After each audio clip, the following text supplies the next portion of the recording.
In this Blender tutorial, we'll be creating this procedural marble floor tiles. So after we create the procedural material, I'll show you how to join the material together into this custom node group so you have customizable control over the material. So we have the overall scale, so you can change the size of the material. Then we also just have the tile scale, we just have the marble scale, and just the noise scale. And then we also have the tile width and also the tile height. So if you want to change that and make kind of a different marble tiles look, you can do that. Then we have the different colors here, so we have color 1, and then we also have color 2, and then we also have color 3.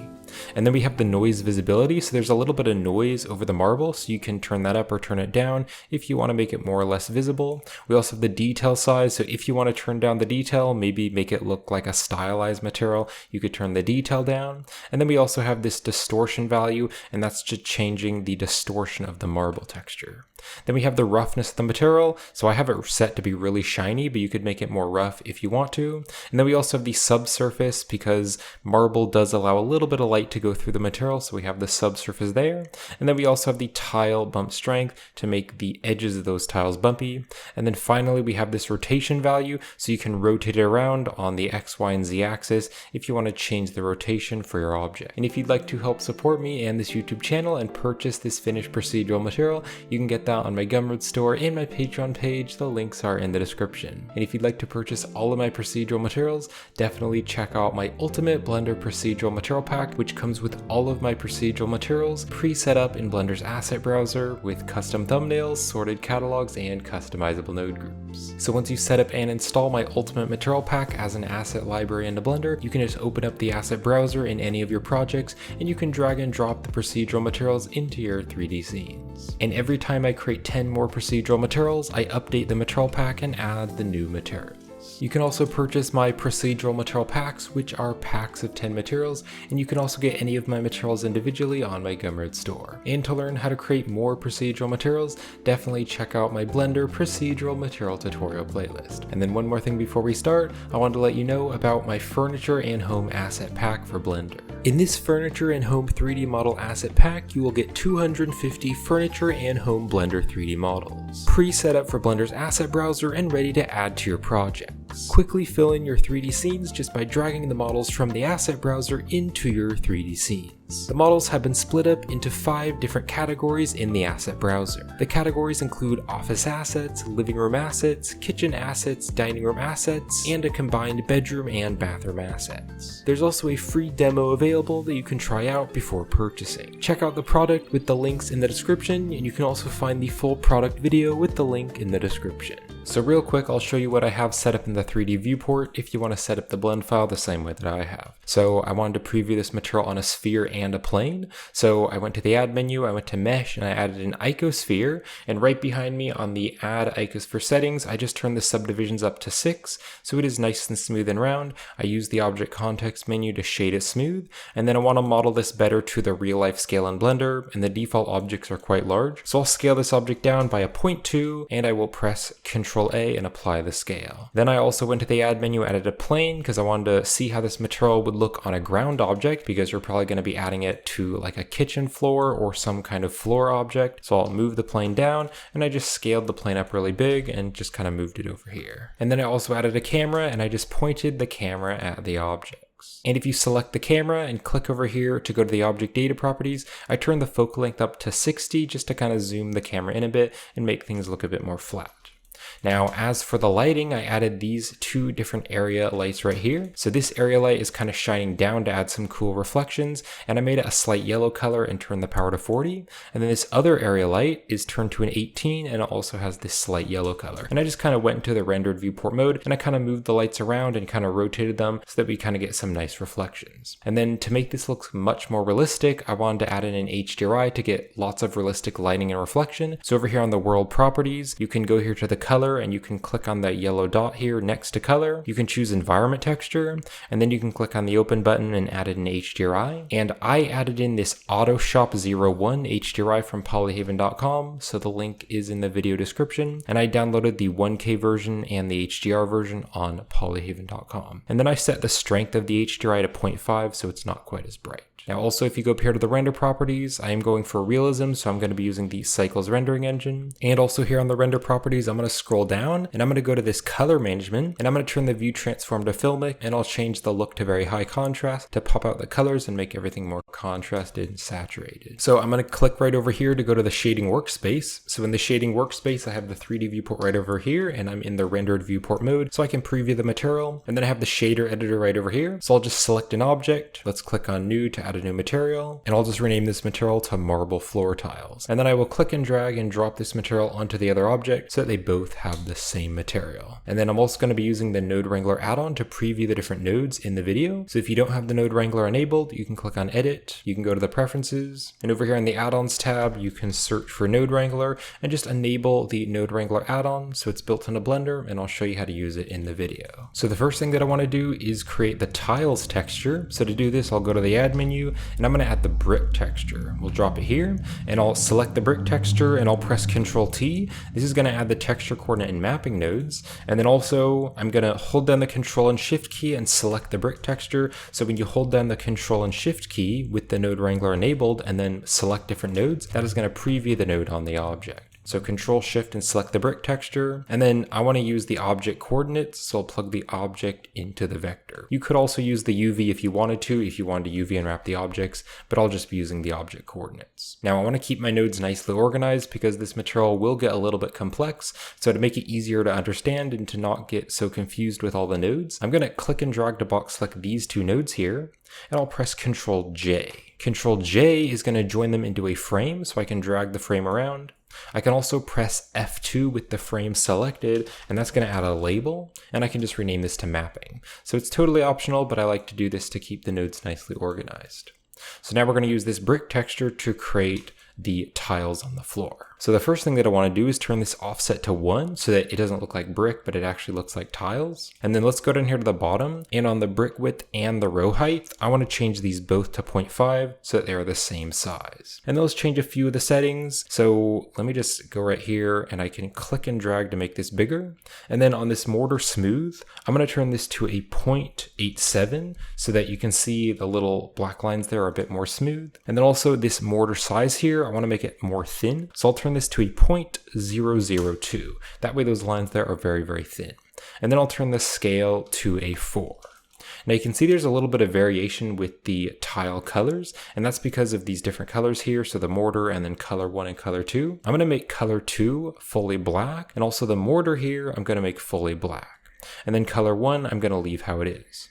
So if I zoom out here, you can see there's going to be a little bit of variation. So some are lighter and some are darker, and we're going to use that to kind of add a little bit of variation to the colors later on in the video. So what I now want to do is create a noise texture because I want to add a little bit of noise into the material later on. So let's go to the add menu, and I'm going to search for a noise texture. Let's drop this up here, and I can Control Shift and select the noise texture to preview it. And we can change some of the settings. So I'll turn the scale to 8. I'm also going to make it very detailed. So we'll turn the detail to the max of 15. And I'll turn the roughness all the way up to 1 so it's super detailed. Now what I want to do is I want to make it so that this noise is randomized, so the location is random per tile. Because if we mix the noise texture with the brick, then the noise would just seamlessly move along each tile, but each tile has been placed in a separate position, and so I want the noise to look different per tile.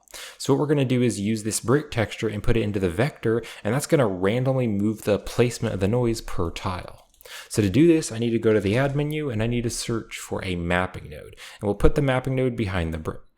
Now we're going to take the brick texture color, and we're going to put that into the location, and let's Control Shift and select the mapping to preview it. And then I want to use the object coordinates. So what we're also going to do is we're going to take this mapping here, which is using the object, and we're going to put that into the vector. And this way, later on in the custom node group, we can use this mapping scale and rotation to change the rotation and scale of the entire material. So we now have this mapping here, and this mapping is randomly going to give different values. So we can put this mapping into the noise, and the noise will be generated at different positions because this brick texture, the color is going into the location. And so the lighter colors and darker colors of the brick texture are randomly going to change the position. So we're going to take the mapping vector and we're going to put that into the vector of the noise. And I can control shift and select the noise texture to preview it. So it is a little bit hard to see, but if you zoom in here, you can see that there are kind of some seams there where the different tiles are. Now let's box select these two nodes. I'll press Ctrl J to join it into a frame, and I'll press F2 to add a label, and I'm going to call it tile mapping. All right, so now for this noise, I want to make it more contrasty so you can see it better. So I'll go to the add menu and I'll search for a color ramp. That's not the right node, a color ramp, and we'll put that after the noise texture. And to make it more contrasty, we can drag the black tab and the white tabs together. So if there's more black, it'll be darker. If there's more white, it's going to be lighter. But if I push them really close together, there's going to be lots of black and white, so it's super contrasty. So I'm going to drag them to about here. Now I also want to make the light color a little bit of a gray color, and if you want to use the same exact color that I'm using, you can click on the color and go to the hex value, and you can change it to AC, AC, AC. So now it's just kind of a bit gray, so you can see the noise a lot better. Now there is one more thing that I want to do to this noise, and that is that I want to be able to control the visibility of it later in the custom node group. So if we make the values lighter or darker, that'll control the visibility. So I'll go to the add menu, and I'm going to search for the hue saturation value, and we're going to put this after the color ramp. So now we have a value here, and if I drag this, that's going to make it lighter or darker. And you'll see how this affects the material later, but this will be used in the custom node group to make the noise more visible or less visible. So let's box select these nodes. I'll press Ctrl J to add a frame. We'll click on the frame, press F2 to add a label, and I'm going to call this noise texture. So let's click on the principled shader and drag this over here and drag the material output out of the way. And right here under the noise texture, we're going to create the base marble texture. So I'll go to the add menu and I'm going to search for a wave texture. Let's drop it here. And then we want to use the same mapping here. We don't want to use this mapping. We want to use the tile mapping, because that way, just like with the noise, it's going to randomly place the texture at different locations per tile. So we'll put the vector into the vector of the wave, and I'll Control Shift and select the wave to preview it. So just to show you, if I were to take the mapping vector and put that into the vector, it would use the object coordinates, so that's fine, but you can see that it doesn't have that tile look. But if I put the vector here from this mapping into the vector, now you can actually see the tiles, and it's placed differently per tile. So that's going to add a cool effect. So let's change some of the settings of the wave texture. So I'll turn the scale to 3. I'll turn the distortion to 20, and let's turn the detail to the max of 15. Now I want to make this much more detailed, so we're actually going to put a noise texture in front of the wave, and the wave is going to distort the noise. So I'll go to the add menu and I'll search for a noise texture, and we're going to put the noise texture in front of the wave. So this way the wave texture is going through the vector, so it's distorting the noise texture. So let's change some of the noise texture settings. So I'll turn the scale to 2, I'll turn the detail to 15, I'll also turn the roughness up a little bit to like a 0.55, so it's a little bit more detailed, and I'll leave the other settings how they are. Now I want to change how the wave texture is affecting the noise texture. So what I'm going to do is go to the add menu, and I'm going to search for a mix color node, and we're going to put the mix color node in between the wave and the noise. Now in the mix type here, I'm going to change this to the linear light instead. So I want the wave texture color to be going into color A, and this mapping here from the tile mapping is going to go into color B. So now this factor here, I can drag the factor, and that's going to change how it looks. So you can really change this depending on how you want it to look. You could also put this later into the custom node group to control it. I'm just going to turn the factor all the way up to 1. So now what I want to do is pretty much do the same thing over here, but with a Voronoi. So this group of textures is going to be distorting a Voronoi texture. So I'll go to the add menu, and I'm going to search for a Voronoi texture. We can drop it here after the noise, and you can Control Shift and select the distance value to preview it. And then let's change some of the settings. So I'll change the F1 here to distance to edge, and then let's turn the scale to 6. I'll make it very detailed, so I'll turn the detail to 15, and I'll turn the roughness up to like a 0.55. And I'm going to turn this lacunarity value to 5 as well. So now I'm going to take this linear light, and I'll duplicate it and I'll stick it here in between the noise and the Voronoi. And we actually want to unplug the noise, and we're instead going to take the color and we're going to put the color into the factor of the linear light. And then we want to take this original mapping here, so the mapping vector, and we're going to put that into color B. So now we can take color A and we can make it lighter and darker. And you can see it's basically going to move the texture around. And I'm just going to make it fully white.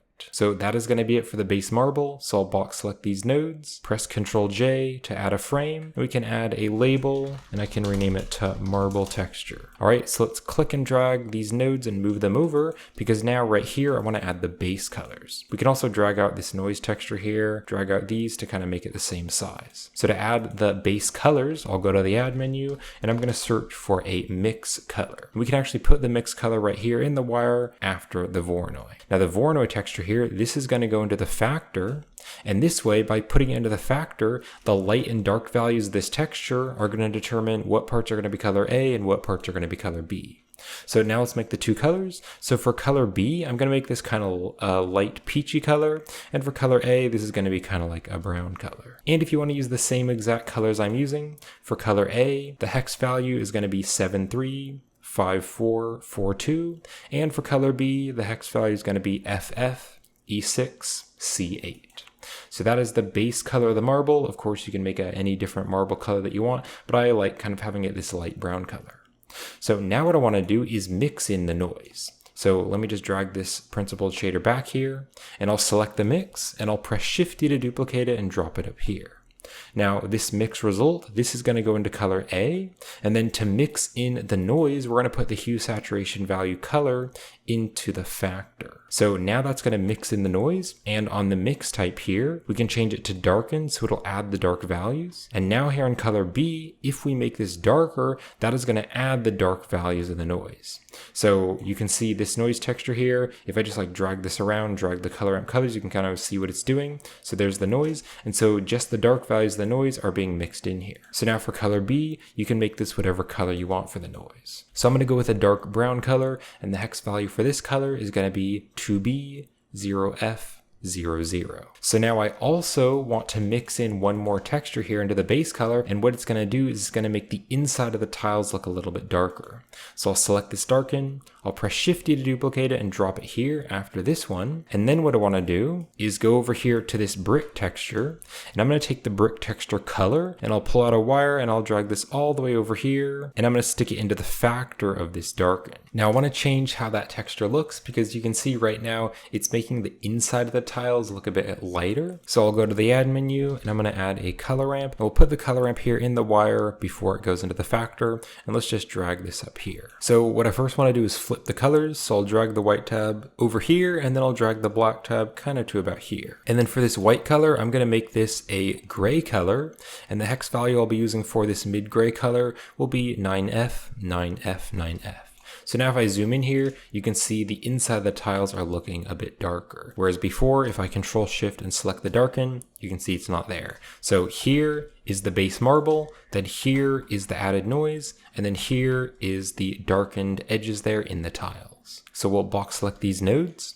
I'll join them together into a frame, and I can add a label, and I can just call this like base color. So I can now take this darken result here, and I can put this into the base color of the shader, and I can Control Shift and select the principled shader to preview it. And let's zoom out here, and we definitely want to make this more shiny because it doesn't really look that much like marble. So let's take the roughness value on the principled shader, and I'll turn this to a 0.05. So now it's looking much more like a shiny marble material. And then also let's open up the subsurface here, because marble does allow a little bit of light to go through the material. So on the subsurface weight, I'll just turn this to a 0.5, so there's a little bit of the subsurface scattering. Now the last thing that I want to do to this material is I want to add a little bit of bump right there in between the tiles, so that in between the tiles it kind of bumps in. So to do this, I'll go to the add menu and I want to search for a bump node, and we'll drop the bump node right down here. And then I want to go back over here to this brick texture, and I'm going to take the brick texture color, and I'm going to plug this here into the height value, so it's converting the color data into bump data. So now the bump normal can go into the normal of the principled shader. And then if I drag the strength here, you can see that's controlling the bump, but now you can see it looks like in between the tiles there, it's just bumping in. So that is it for the finished procedural material. So I'll now show you how to join this together into a custom node group. So I'll click and drag to box select all the nodes except the material output, and I'll press Control G. Control G will join it together into a node group.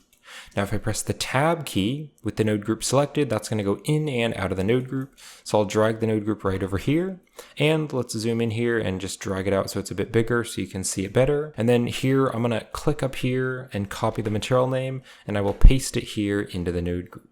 So let's hit the tab key to go into the node group, and I'll hit the N key to open up the side panel. And here on the interface, I want to double click on this to rename it, and I'll rename it to shader instead. So we can now add up all the custom values. So if we go here to the group input, we can drag the group input down here. And if we plug values up to the group input, we can control them outside the node group.